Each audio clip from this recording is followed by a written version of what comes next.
નમસ્કાર વિદ્યાર્થી મિત્રો, ધોરણ 11 વિષય અર્થશાસ્ત્ર યુનિટ નંબર 2 મૂળભૂત ખ્યાલો અને સંકલ્પનાઓ. મિત્રો આપણે ગયા લેક્ચરની અંદર સંપત્તિ એટલે શું તેનો અર્થ અને સંપત્તિના લક્ષણો વિશે વાત કરી હતી. આજના દિવસે આપણે સંપત્તિના પ્રકારો વિશે વાત કરવાના છીએ. કલ્યાણ એટલે શું, કલ્યાણ વિશે વાત કરવાની છે અને સંપત્તિ અને કલ્યાણ વચ્ચે શું સંબંધ રહેલો છે તેના વિશે આજના દિવસે આપણે વાત કરશું. ઓકે, તો થોડુંક આપણે રિવિઝન ઉપર જઈએ. સંપત્તિ એટલે શું, તો આલ્ફ્રેડ માર્શલે એવી વ્યાખ્યા આપી હતી કે સંપત્તિ એટલે જે વસ્તુ ઉપયોગી હોય, અછતવાળી હોય, વિનિમય પાત્ર હોય અને જે વ્યક્તિગત માલિકીની થઈ શકતી હોય તેને સંપત્તિ કહે છે. એટલે વ્યક્તિ છે પોતે ખરીદી શકતો હોય, વિનિમય પાત્ર થઈ શકતો એટલે અદલા બદલી થઈ શકતી હોય, તો એવી જે વસ્તુઓ છે જે અછતવાળી છે એટલે જેનો પુરવઠો કેવો છે તો કે ઓછો છે, જેની પુરવઠાની તંગી જોવા મળે છે, તો આવી વસ્તુઓ છે એ વ્યક્તિ માટે અથવા તો આપણા માટે શું કહેવાય છે, સંપત્તિ તરીકે ઓળખવાના આવે છે. આ સંપત્તિના મુખ્યત્વે 5 લક્ષણો છે એ પણ આપણે જોયા હતા. આજે આપણે સંપત્તિના પ્રકારો વિશે વાત કરવાની છે. સંપત્તિના આમ તો 2 પ્રકારો છે રહેલા છે, એક પછી એક પ્રકારો આપણે જોતા જઈએ અને સમજતા જઈએ છીએ. સૌથી પહેલા આપણે હેડિંગ બાંધીએ સંપત્તિના પ્રકારો.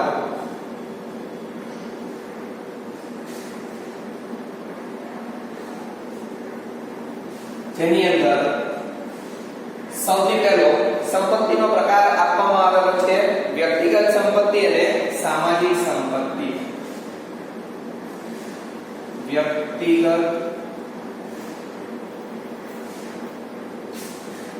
અને સામાજિક સંપત્તિ. ચાલો એક પછી એક મુદ્દાઓ છે આપણે સમજતા જઈએ. વ્યક્તિગત સંપત્તિ એટલે શું, તો કે જેનો વપરાશ અને માલિકી કોઈ એક વ્યક્તિની હોય તો તેને વ્યક્તિગત સંપત્તિ કહે છે. જેનો વપરાશ છે ખાનગી ધોરણે થતો હોય, જેની માલિકી છે કોઈ વ્યક્તિની કે ખાનગી વ્યક્તિની હોય તો એને શું કહેવાય, તો કે વ્યક્તિગત સંપત્તિ કહેવાય છે. સામાજિક સંપત્તિ એટલે શું, તો કે જેનો વપરાશ છે એ કોઈ સમાજના લોકો દ્વારા થતો હોય, કોઈ એક વ્યક્તિનો વપરાશ ન કરે પરંતુ સંપૂર્ણ સમાજનો વર્ગ છે એ જ્યારે આ ચીજવસ્તુઓ વાપરતો હોય, સંપત્તિનો ઉપયોગ કરતો હોય તો તેને સામાજિક સંપત્તિ તરીકે ઓળખવામાં આવે છે. તો સૌથી પહેલા આપણે એમનો અર્થ છે લખીએ છીએ. પહેલું આવેલું છે વ્યક્તિગત સંપત્તિ.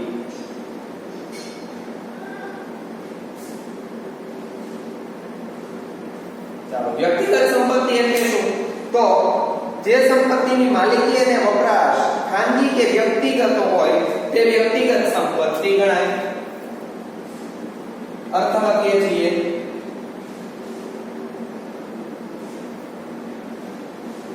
જે સંપત્તિની માલિકી અને વપરાશ, જે સંપત્તિની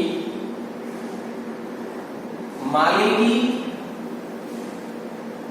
અને વપરાશ ખાનગી કે વ્યક્તિગત હોય તેને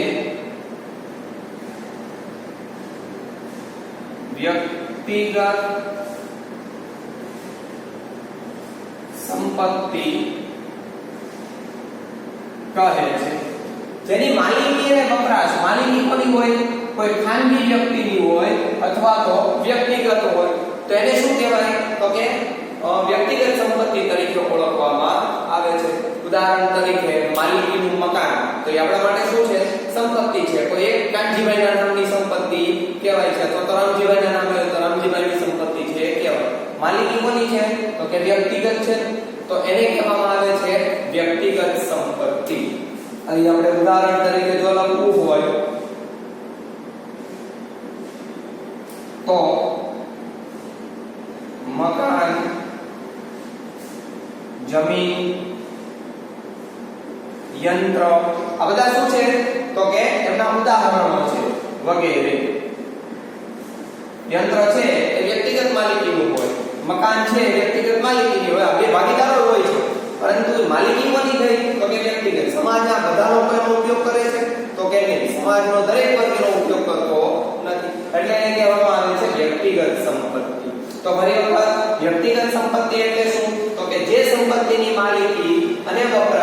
ખાનગી કે વ્યક્તિગત હોય તેને વ્યક્તિગત સંપત્તિ કહે છે. બીજો પ્રકાર આનો નાનો પેટા પ્રકાર છે સામાજિક સંપત્તિ. શું છે? સામાજિક સંપત્તિ. હવે સામાજિક સંપત્તિ એટલે શું? તો કે જે સંપત્તિની માલિકી અને વપરાશ સમાજના લોકો દ્વારા થતો હોય અથવા તો સમાજની હોય છે અથવા તો સામાજિક હોય છે તો તેને સામાજિક સંપત્તિ તરીકે ઓળખવામાં આવે છે. જો વ્યાખ્યાયિત સ્વરૂપ આપણે જો જોવું હોય તો એ રીતે લખી શકાય કે જે સંપત્તિની માલિકી અને વપરાશ સમાજ સમૂહ દ્વારા થતો હોય તો તે સામાજિક સંપત્તિ ગણાય. તો સૌથી પહેલા આપણે લખીએ છીએ એનો અર્થ. જે સંપત્તિની માલિકી અને વપરાશ સમાજ દ્વારા થતો હોય તો તેને સામાજિક સંપત્તિ કહે છે. જેનો વપરાશ કોના થતો હોય? સમાજ દ્વારા થતો હોય. જેની માલિકી કોની હોય? તો કે સમાજની હોય છે. સમાજના ઉપયોગ માટે થતી હોય તો એને હંમેશા સામાજિક સંપત્તિ તરીકે ઓળખવામાં આવે છે. સમાજની સંપત્તિ આપણે ઘણી બધી હોય છે. તમે જોઈ પણ શકો છો બાગ બગીચાઓ છે. સમાજ એનો શું કરે છે? ઉપયોગ કરે છે. તો એ શું છે? સામાજિક સંપત્તિ તરીકે ઓળખવામાં આવે છે. તો વ્યક્તિગત સંપત્તિ અને સામાજિક સંપત્તિ આ પહેલો પ્રકાર છે. કેનો? સંપત્તિના પ્રકારો. સંપત્તિના પ્રકારોની અંદર બીજો પ્રકાર કયો છે? તો કે રાષ્ટ્રીય સંપત્તિ અને આંતરરાષ્ટ્રીય સંપત્તિ. રાષ્ટ્રીય અને આંતરરાષ્ટ્રીય સંપત્તિ. રાષ્ટ્રીય સંપત્તિ એટલે શું? આંતરરાષ્ટ્રીય સંપત્તિ એટલે શું? તો કે જે દેશની અંદર આવેલી સંપત્તિ છે એને રાષ્ટ્રીય સંપત્તિ કહેવાય. ઉદાહરણ તરીકે ભારત દેશની સંપત્તિ, તો ભારત એક પ્રકારનું રાષ્ટ્ર છે. રાષ્ટ્રની અંદર એટલે કે દેશની અંદર જે ચીજ વસ્તુઓ આવેલી હોય, જે સંપત્તિઓ છે એ કેવી છે? રાષ્ટ્રીય સંપત્તિ છે. ઉદાહરણ તરીકે કુદરતી સંપત્તિમાં જોઈએ તો નદીઓ, તળાવો એ બધું શું છે? કુદરતી સંપત્તિ છે. પાણી, દેશને મળતી જે કઈ વિવિધ પ્રકારના ખનિજ છે એ બધું જ કેવું છે? તો કે રાષ્ટ્રીય સંપત્તિ છે.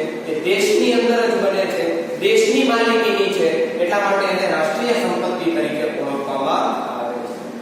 બીજું છે આંતરરાષ્ટ્રીય સંપત્તિ, જે ફક્ત એક દેશ પૂરતી મર્યાદિત ન હોય પરંતુ એ સંપત્તિ સમગ્ર વિશ્વની હોય તો તેને આંતરરાષ્ટ્રીય સંપત્તિ કહેવામાં આવે છે. ઉદાહરણ તરીકે કોઈ એક દેશની સરહદ પાર કરો અને એ સરહદ પાર કર્યા પછી જે કઈ દરિયા કિનારો છે એ કોનો છે? ભારત દેશનો એકનો છે? તો કે નહીં. એ દરિયા કિનારો તો કે દરેક દેશને છે લાગુ પડે છે. દરેક દેશ એનો શું કરે? ઉપયોગ છે કરી શકે છે. ભારત દેશની બહાર, સરહદની બહાર જે કઈ દરિયા કિનારાઓ આવેલા છે એ બધા જ પ્રકારના દરિયા કિનારાઓ એ કેવા છે? આંતરરાષ્ટ્રીય સંપત્તિ તરીકે ઓળખવામાં આવે છે. તો મુખ્યત્વે બે પ્રકારની સંપત્તિ છે. કઈ કઈ? તો કે વ્યક્તિગત સંપત્તિ અને સામાજિક સંપત્તિ, અને બીજું છે રાષ્ટ્રીય સંપત્તિ અને આંતરરાષ્ટ્રીય સંપત્તિ. તો એની અંદર સૌથી પહેલા જોઈએ છીએ રાષ્ટ્રીય સંપત્તિ. સૌથી પહેલા આપણે લખીએ છીએ અર્થ. તો અર્થની અંદર આપણે એવું લખી શકાય કે દેશની માલિકીની સંપત્તિ એ રાષ્ટ્રીય સંપત્તિ છે. દેશની માલિકીની સંપત્તિને રાષ્ટ્રીય સંપત્તિ કહે છે. દેશની માલિકીની જે સંપત્તિઓ છે એને શું કહેવાય? તો કે રાષ્ટ્રીય સંપત્તિ તરીકે ઓળખવામાં આવે. દાખલા તરીકે નદીઓ હોય, પર્વતો હોય, રણ પ્રદેશો હોય, જાહેર રસ્તાઓ છે, ઐતિહાસિક ઇમારતો છે, એ બધું જ શું છે? તો કે કે રાષ્ટ્રીય સંપત્તિ છે. અહીં આપણે ઉદાહરણ તરીકે લખવું હોય તો લખી શકાય. ઉદાહરણ તરીકે નદી, રણ, રસ્તાઓ વગેરે આ બધું શું છે તો કે રાષ્ટ્રીય સંપત્તિ છે. એક હજી એક લખવું તો લખી શકાય ઐતિહાસિક ઇમારતો વગેરે આ કેવું છે તો કે રાષ્ટ્રીય સંપત્તિ છે. જે દેશની માલિકીની હોય, દેશની અંદર હોય તો એને કહેવામાં આવે છે રાષ્ટ્રીય સંપત્તિ. શું કહેવાય છે? રાષ્ટ્રીય સંપત્તિ તરીકે ઓળખવામાં આવે છે. ચાલો એના પછી બીજું આનો પહેલા પ્રકાર જોઈએ છીએ આંતરરાષ્ટ્રીય સંપત્તિ. શું છે?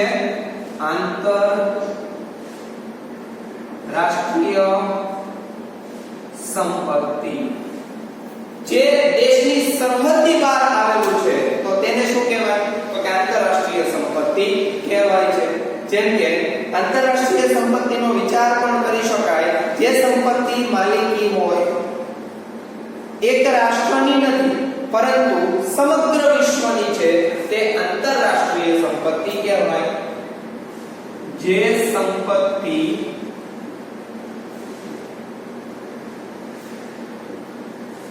કોઈ એક રાષ્ટ્રની નથી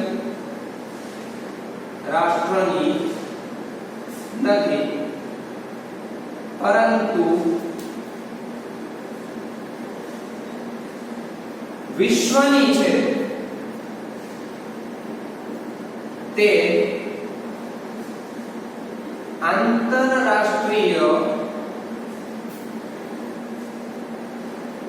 સંપત્તિ કહે છે. જે ફક્ત કોઈ એક દેશની સંપત્તિ નથી પરંતુ સંપૂર્ણ વિશ્વની સંપત્તિ રહેલી છે તો તેને કેવી કહેવાય તો કે આંતરરાષ્ટ્રીય સંપત્તિ તરીકે ઓળખવામાં આવે છે. ઉદાહરણ તરીકે કોઈ પણ દેશની હદ છોડ્યા પછીનો દરિયો અહીં આપણે લખવું હોય તો લખી શકાય ઉદાહરણ તરીકે દેશની હદ છોડ્યા પછીનો દરિયા કિનારો. શું છે? દેશની હદ છોડ્યા પછીનો દરિયા કિનારો. તો આપણા માટે શું કહેવાય તો કે આંતરરાષ્ટ્રીય સંપત્તિ કહેવાય. તો સામાન્ય રીતે સંપત્તિના બે પ્રકારો છે વ્યક્તિગત સંપત્તિ અને સામાજિક સંપત્તિ. બીજું છે રાષ્ટ્રીય સંપત્તિ અને આંતરરાષ્ટ્રીય સંપત્તિ. વ્યક્તિગત સંપત્તિ એટલે શું તો કે જેની માલિકી અને વપરાશ ખાનગી કે વ્યક્તિગત હોય તેને વ્યક્તિગત સંપત્તિ કહે છે. ઉદાહરણ તરીકે મકાન, જમીન, યંત્ર બધું કેવું છે? વ્યક્તિગત માલિકીનું છે એટલે એને તો કે વ્યક્તિગત સંપત્તિ કહેવાય. બીજું છે એની અંદર સામાજિક સંપત્તિ. જે સંપત્તિની માલિકી અને વપરાશ સમાજ દ્વારા થતો હોય તો તેને સામાજિક સંપત્તિ કહે છે. ઉદાહરણ તરીકે કોઈ પણ પ્રકારના બાગ બગીચાઓ તો એ શું છે? સમાજસ્થ છે, સામાજિક સંપત્તિ કહેવામાં આવે છે.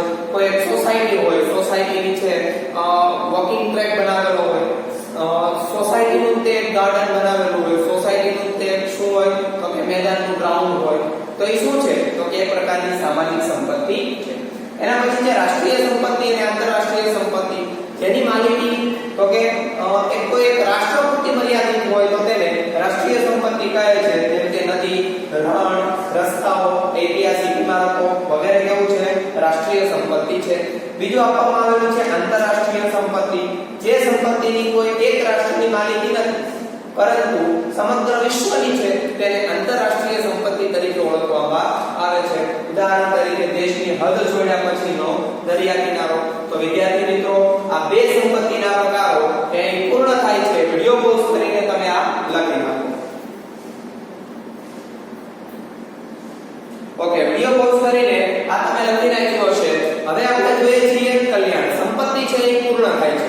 હવે બીજો ભાગ શેનો છે તો કે કલ્યાણ. સંપત્તિ અને કલ્યાણ એક આખો ટોપિક છે.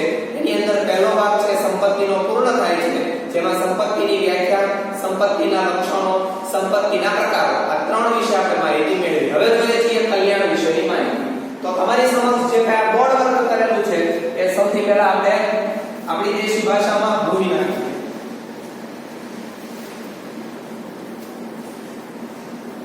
ઓકે, ચાલો હવે આપણે જોવાનું છે કલ્યાણ વિશે. શું જોવાનું છે? કલ્યાણ. સૌનું કલ્યાણ થાય એવું આપણે બધા ઈચ્છતા હોય. બધાનું કલ્યાણ થાય. માનવીનું મર્યા પછી કલ્યાણ થાય, જીવતો હોય ત્યારે કલ્યાણ થાય. એટલે શું કલ્યાણ? પણ કલ્યાણ એટલે શું? તો સામાન્ય રીતે વ્યક્તિ છે મૃત્યુ પામે પછી ભગવાનને પ્યારા થઈ જાય એને આપણે કલ્યાણ કહેવાય તો કે નહીં. ઈ કલ્યાણની વાત અહીં કરવામાં આવી નથી. આપણને ખબર છે કે અર્થશાસ્ત્ર છે ફક્ત આર્થિક પ્રવૃત્તિની વાત કરે છે. જે કઈ આર્થિક પ્રવૃત્તિઓ કરે છે માનવી એની જ ફક્ત અર્થશાસ્ત્રમાં વાતચીત છે કરવામાં, એનો જ અભ્યાસ છે કરવામાં આવે છે. એટલા માટે સામાન્ય અર્થમાં કલ્યાણ એટલે વધુ સારી પરિસ્થિતિ. ભૌતિક રીતે કહીએ દરેક બાબતોની અંદર પરિસ્થિતિ વ્યક્તિની કેવી બને તો કે સારી બને, તો તેને એક પ્રકારનું કલ્યાણ તરીકે ઓળખવામાં આવે છે. ઉદાહરણ તરીકે પહેલા વ્યક્તિ છે ચાલીને કોઈ જગ્યાએ નોકરી કરતો, પરંતુ હવે તો કે ગાડી લઈને જાય છે અને નોકરી કરે છે. એક જગ્યાએ બીજી જગ્યાએ જાય છે તો શું કરે છે તો કે ગાડી લઈને જાય છે. તો પહેલા એની પરિસ્થિતિ સાયકલ કરવાની નહોતી, હવે તો કે ગાડી લેવાની થઈ ગઈ છે. એ ગાડી છે લઈ શકે છે, તો એ શું છે? કલ્યાણ. શું કહેવાય છે? કલ્યાણ થયું એમ ગણવામાં આવે છે. એટલે જે પરિસ્થિતિ છે એ પરિસ્થિતિ એની સુધરે, વધુ સારી પરિસ્થિતિ બને છે તો તેને એક પ્રકારનું કલ્યાણ તરીકે ઓળખવામાં આવે છે. આપણે એનો સૌથી પહેલા અર્થ લખીએ છીએ. અર્થની અંદર જોઈએ તો કલ્યાણ એટલે સારી સ્થિતિ. સૌથી પહેલા આપણે લખીએ છીએ સ્ટાર કરીને અર્થ. શું લખીએ છીએ? અર્થ. ઓકે, કલ્યાણ એટલે સારી સ્થિતિ. કલ્યાણ એટલે શું થાય તો કે સારી સ્થિતિ અથવા તો પરિસ્થિતિમાં સુધારો. બીજું આપણે અહીં લખી શકાય પરિસ્થિતિમાં સુધારો. કલ્યાણ એટલે શું તો કે જે પરિસ્થિતિ હતી એની કરતા પરિસ્થિતિ કેવી થઈ? સારી થઈ. એટલે વ્યક્તિનું શું થયું? કલ્યાણ થયું છે. જે પરિસ્થિતિ હતી એ પરિસ્થિતિમાં શું થઈ ગયું? સુધારો થઈ ગયો. એટલે અપગ્રેડ થયો, એટલે કે આગળ વધ્યું છે એનું જીવન ધોરણ. તો એને કહેવામાં આવે છે કલ્યાણ. હમણાં તમને ઉદાહરણ આપ્યું કે ભાઈ વ્યક્તિ છે પેલા સાયકલ લઈ નોકરી લઈ શકતો, હવે તો કે ગાડી લઈને નોકરી જાય છે. એની પરિસ્થિતિ કેવી થઈ? સુધરી ગઈ. તો સુધરી એટલે પરિસ્થિતિમાં સુધારો થયો, તો એ શું થયું? માનવીનું કલ્યાણ થયું એમ ગણવામાં આવે છે. આર્થિક રીતે કહીએ તો ભૌતિક જીવન ધોરણમાં સુધારો, વધુ સારી સ્થિતિનું નિર્માણ. આર્થિક રીતે કહીએ તો શું કીધું છે? આર્થિક રીતે કહીએ તો કઈ બાબતમાં સુધારો કીધેલો છે આપણને તો કે ભૌતિક જીવન ધોરણમાં સુધારો. ભૌતિક જીવન ધોરણમાં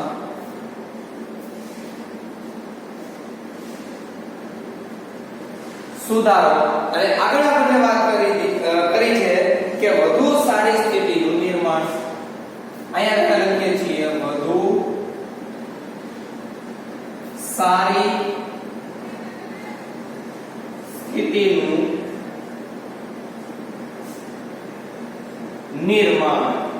જો આર્થિક બાબતોની અંદર આપણે વાત કરીએ તો ભૌતિક જીવન ધોરણમાં સુધારો. ભૌતિક એટલે જેને જોઈ શકીએ છીએ, માપી શકીએ છીએ, ગણી શકીએ છીએ. પહેલા એની પાસે ઘર નહોતું, હવે ઘર આવ્યું.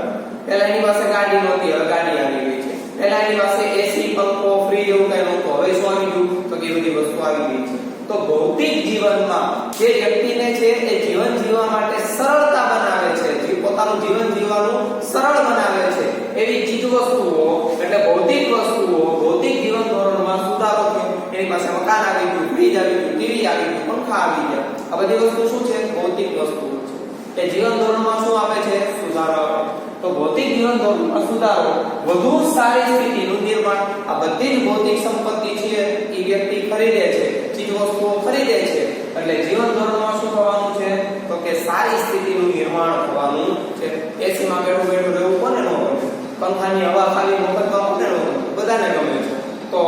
સારી પરિસ્થિતિનું નિર્માણ એ એક પ્રકારનું શું છે તો કે માનવીનું કલ્યાણ થઈ ગયું છે એમ ગણવામાં આવે છે. આધ્યાત્મિકથી માંડીને અર્થશાસ્ત્ર સુધી કલ્યાણ શબ્દ વપરાય છે. એ આધ્યાત્મિક બાબત હોય કે અર્થશાસ્ત્રની બાબત હોય કે એની વચ્ચે આવતી સામાજિક રાજકીય કોઈ પણ બાબત હોય, બધાની અંદર શું થાય છે? માનવીનું કલ્યાણ થાય છે. માણસ જીવનના તમામ ક્ષેત્રોમાં કલ્યાણ થાય તેવું ઈચ્છે છે. દરેક ક્ષેત્રની અંદર માનવીનું કલ્યાણ થાય એવું બધા લોકો માનતા હોય છે અને ઈચ્છે પણ છે. એટલે કે વધારે સારી સ્થિતિ ઈચ્છે છે અને વધુ સારી સ્થિતિ માત્ર ટૂંકા ગાળા માટે નહીં પણ કાયમી ધોરણે રહે તે કલ્યાણ છે. ફક્ત એક વર્ષ પૂરતું એસી લઈ લીધું, વાહ એ મજા આવી ગઈ. એક વર્ષમાં તો એસી ના ટૂંકા કાઢી નાખ્યા, 24 કલાક છે એસી સગવડતા, એવું તો કે નહીં. આવી સ્થિતિ છે લાંબા ગાળા સુધી. ક્યાં? તો કે લાંબા ગાળા સુધી જળવાઈ રહે તો તેવી પરિસ્થિતિને શું કહેવામાં આવ્યું છે? કલ્યાણ ગણવામાં આવ્યું છે. કોઈ 1 વર્ષ 2 વર્ષ કે 5 વર્ષ પૂરતું નહીં, પરંતુ લાંબા ગાળા સુધી છે આ ભૌતિક સંપત્તિ છે એને મળતી રહે, જીવન ધોરણમાં સુધારો થતો રહે, તો એના માટે શું કહેવાય છે? કલ્યાણની સ્થિતિ ગણવામાં આવે છે. અર્થશાસ્ત્રમાં કલ્યાણને બે રીતે વિચારી શકાય. પહેલું આપેલું છે વ્યક્તિગત કલ્યાણ અને બીજું સામૂહિક કલ્યાણ. જો ફક્ત કોઈ ચીજ વસ્તુઓ વાપરવાથી કોઈ એક વ્યક્તિનું કલ્યાણ થતું હોય તો તેને વ્યક્તિગત કલ્યાણ કહેવાય. ઉદાહરણ તરીકે પેન્સિલ છે એનો તમે ઉપયોગ કરો છો, એસી નો તમે એટલો પોતાનો વ્યક્તિગત રીતે ઉપયોગ કરો છો, તો એ શું છે? વ્યક્તિગત કલ્યાણ ગણવામાં આવે છે. એમાં સમાજને કોઈ લાભ મળતું નથી, એટલે વ્યક્તિગત કલ્યાણની પરિસ્થિતિ છે. અને બીજું આપેલું છે સામૂહિક કલ્યાણ. સામૂહિક કલ્યાણ એટલે શું? જેમાં બધાને લાભ મળતો હોય, બધા લોકોનું શું થતું હોય? કલ્યાણ થતું હોય, તો તેને સામૂહિક કલ્યાણ તરીકે ઓળખવામાં આવે છે. ઉદાહરણ તરીકે બાગ બગીચાઓ છે, તો એ શું છે? તો કે બધા લોકો તેનો ઉપયોગ કરે છે, બધાનું જીવન ધોરણ શું થાય છે? સારું બને છે. શિક્ષણ, બધાનું જીવન ધોરણ કેવું આવે છે? ઊંચું આવે છે, તો એને ગણવામાં આવે છે સામૂહિક કલ્યાણ. તો બે પ્રકારના કલ્યાણની વાત કરી છે.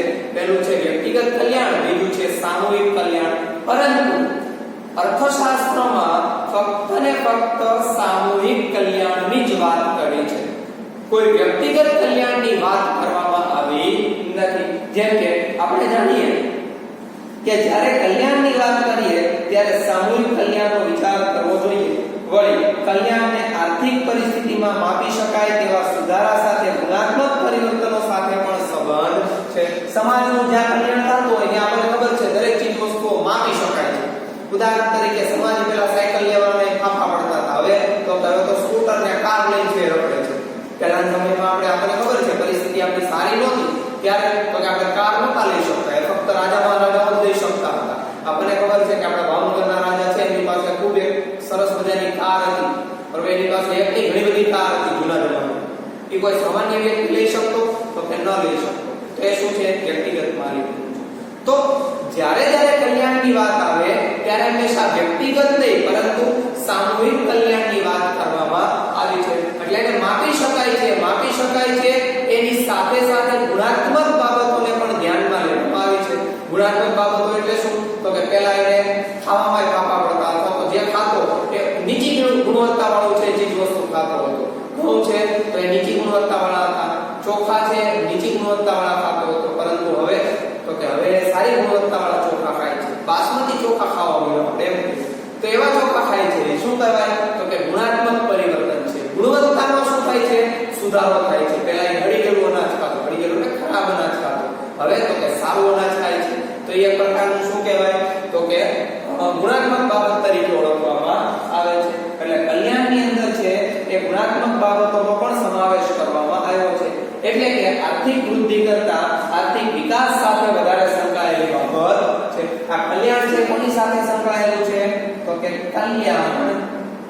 કલ્યાણભાઈ સાથે નહીં, કલ્યાણ આર્થિક વિકાસ સાથે જોડાયેલું છે. કોની સાથે? આર્થિક વિકાસ સાથે જોડાયેલું છે કહી શકાય. શા માટે?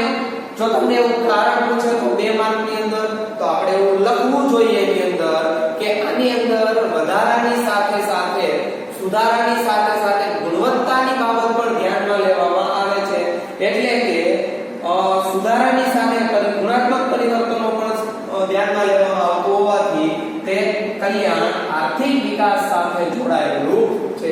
કૌંસમાં લખવું હોય તો લખી શકાય કે સુધારાની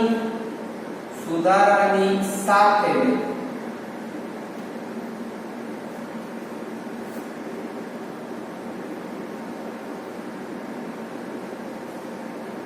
ગુણાત્મક બાબતો પણ ધ્યાનમાં લે માટે એવું છે તે આર્થિક વિકાસ સાથે જોડાયેલું છે.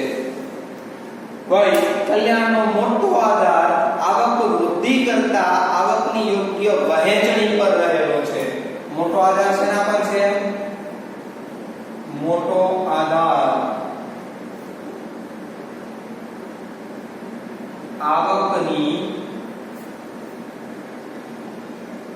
વૃદ્ધિ કરતા આવકની સૌથી અગત્યની બાબત વહેંચણી પર રહેલો છે. હવે આવકની વૃદ્ધિ એટલે શું? આવકની વૃદ્ધિ એટલે વધારો. વૃદ્ધિ એટલે શું થાય? વધારો. ઉદાહરણ તરીકે આપણી આવક છે 10,000 હતી એની બદલે 15,000 રૂપિયા થઈ ગઈ તો એ કહેવાય છે આવકની વૃદ્ધિ. એટલે આવકમાં શું થયો? વધારો થયો છે. અને એના પછી આવેલું છે આવકની વહેંચણી. આવકની વહેંચણી એટલે શું? તો કે આવક છે એ વહેંચાયેલી છે. ઉદાહરણ તરીકે માથાદીઠ આવક. કુલ રાષ્ટ્રીય આવકને કુલ વસ્તી વડે ભાગતા જે આવક પ્રાપ્ત થાય તેને કહેવામાં આવે છે માથાદીઠ આવક. આ માથાદીઠ આવક છે એ સરેરાશ છે. શું છે? સરેરાશ આવક છે. ઉદાહરણ તરીકે દેશની કુલ રાષ્ટ્રીય આવક 1000 રૂપિયા હોય. કેટલા રૂપિયા? 1000 રૂપિયા હોય. વસ્તી છે એ દેશની ધારો કે 100 લોકોની હોય. વસ્તી કેટલી હોય? 100 ની હોય તો આપણને જવાબ મળે છે 10 રૂપિયા. તો દેશમાં 100 વ્યક્તિ છે કેટલા રૂપિયા કમાય છે? તો કે 10 રૂપિયા એવરેજ બધા લોકો શું કરે છે? કમાય છે. એવું આપણે કહી શકીએ છીએ. પણ આપણા દેશમાં એવું છે નહીં. ધનિક પણ 10 રૂપિયા કમાય છે અને ગરીબ પણ 10 રૂપિયા કમાય છે. એવું છે ખરી? તો કે એવું જોવા મળતું નથી. એટલે આની આવકની સૌથી વહેંચણી પર આધાર રહેલો છે. એ વૃદ્ધિ વધારા ઉપર આધાર રહેલો નથી. જો દરેક વ્યક્તિના ભાગે સરખી રકમ આવતી હોય તો શું કહેવાય? તો કે સારી પરિસ્થિતિ કહેવાય છે. એની વહેંચણી કેવી ગણાય? તો કે યોગ્ય વહેંચણી ગણવામાં આવે છે. તો એ વહેંચણી કેવી હોવી જોઈએ? તો કે સારી અથવા તો યોગ્ય હોવી જોઈએ. કલ્યાણને સામાન્ય રીતે આર્થિક આવક વૃદ્ધિ કરતા આવકની યોગ્ય વહેંચણી પર રહેલો છે. એટલે બધાના ભાગે છે સરખી આવક આવવી જોઈએ. ચાલો તો અહીં આપણે કલ્યાણની બાબત છે પૂર્ણ થાય છે. તો તમે લોકો કલ્યાણનો અર્થ છે વિડિયો પોઝ કરીને લખી નાખો. કોની સાથે જોડાયેલું છે? તો કે આર્થિક વિકાસ સાથે જોડાયેલું છે. શા માટે? તો કે સુધારા વધારાની સાથે સાથે ગુણાત્મક બાબતો ઉપર પણ ધ્યાન લેવાય છે. એટલા માટે આર્થિક વિકાસ સાથે જોડાયેલું છે.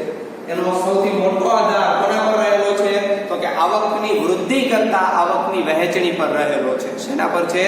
આવકની વૃદ્ધિ કરતા આવકની વહેંચણી પર રહેલો છે.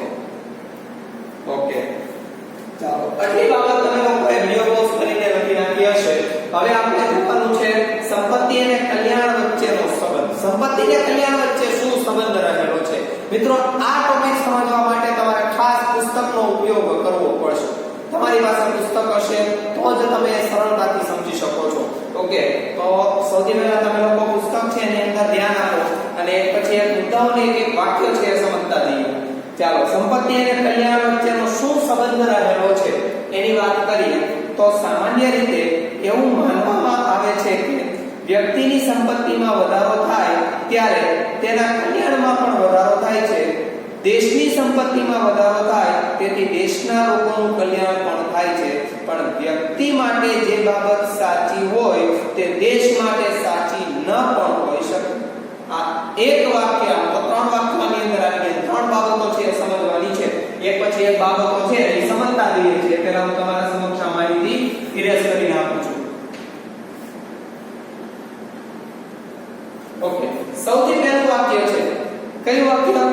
કે વ્યક્તિની સંપત્તિમાં વધારો થાય ત્યારે તેના કલ્યાણમાં વધારો થાય છે. પહેલા છે એની પાસે એક ગાડી હતી, પછી 3 ગાડી થઈ ગઈ, સંપત્તિ શું થઈ? વધી. વધારો થયો, સંપત્તિમાં શું થયો? વધારો થયો છે. એની પાસે 3 ગાડી જગ્યાએ આવે 4 વ્હીલ આવી ગઈ, 4 વ્હીલ. તો સંપત્તિમાં શું થયો? વધારો થયો. જો વ્યક્તિની સંપત્તિમાં વધારો થાય તો માનવીના કલ્યાણમાં શું થાય છે? વધારો. વ્યક્તિની સંપત્તિમાં વધારો થાય તો વ્યક્તિગત કલ્યાણમાં શું થાય છે? વધારો થાય છે. શું થાય છે? વધારો થાય છે. દેશની સંપત્તિમાં વધારો થાય તેથી દેશના લોકોનું પણ કલ્યાણ થાય. આ એક વ્યક્તિની વાત હતી. આ વ્યક્તિની વાત હતી. શેની વાત હતી? વ્યક્તિની વાત હતી. હવે જોઈએ છીએ દેશની. દેશની સંપત્તિ વધે. દેશની સંપત્તિ શું થાય? વધે. તો દેશના લોકોનું શું થાય? કલ્યાણ થાય. શું થાય છે? કલ્યાણ થાય છે. જો વ્યક્તિગત સંપત્તિ વધે તો વ્યક્તિગત કલ્યાણ વધે. દેશની સંપત્તિ વધે તો શું થાય? દેશના લોકોનું કલ્યાણ થાય છે. અહીં લખું છું દેશના લોકોનું. કોનું થાય છે? દેશના લોકોનું શું થાય છે? કલ્યાણ થાય છે. પણ વ્યક્તિ માટે જે બાબત સાચી હોય તે દેશ માટે ન પણ હોય. આ માટે જે બાબત સાચી હોય એ આ માટે ઘણી વખત શું હોય? ખોટી પણ હોય છે. ધ્યાનમાં આવે છે ને? એટલે વ્યક્તિગત ધોરણે જો માનવીનું કલ્યાણ થાય તો બધા લોકોનું કલ્યાણ થાય છે તો કે નહીં? એ બધા લોકોનું કલ્યાણ થતું નથી. મારી એકની પરિસ્થિતિ છે તે સુધરી, બાકીનાની પરિસ્થિતિ એનું જે થવું હોય થાય. એ લોકો સુધરે કે ન સુધરે મારે કઈ લેવા દેવા નહીં. તો મારી એકની સંપત્તિમાં વધારો થયો એટલે મારું કલ્યાણ થયું છે. એમાં દેશના લોકોનું કલ્યાણ થયું તો કે એ લોકોનું કલ્યાણ થયેલું જોવા મળતું નથી. એટલે વ્યક્તિગત ધોરણે જે બાબત સાચી હોય એ દેશ માટે ખોટી પણ હોઈ શકે અથવા તો સાચી ન પણ હોઈ શકે. ઉપર જણાવ્યું તેમ કલ્યાણને આવકની વહેંચણી સાથે સંબંધ છે. હમણાં જોયું ને કે દેશમાં 1000 લોકો છે રહેતા હોય, 1000 રૂપિયા રાષ્ટ્રીય આવક હોય, દેશની અંદર 100 લોકો છે રહેતા હોય તો દરેક વ્યક્તિના ભાગે કેટલા આવે? 10 રૂપિયા આવે. તો ધનિક હોય, મધ્યમ વર્ગ હોય કે ગરીબ વર્ગ હોય, દરેકના ભાગે કેટલા આવે? 10 રૂપિયા આવવા જોઈએ ને.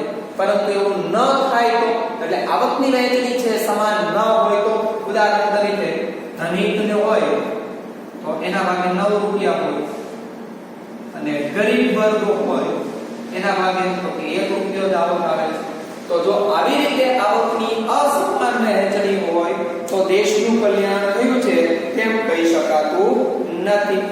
એટલે દેશની સંપત્તિમાં વધારો થાય પણ તે થોડાક જ લોકોના હાથમાં કેન્દ્રિત થયેલી હોય. જેમ કે દેશની સંપત્તિમાં વધારો થયો, જેમ કે કોઈ વ્યક્તિએ છે પહેલા સમયની મહેલ છે ખરીદી લીધો, બરોબર.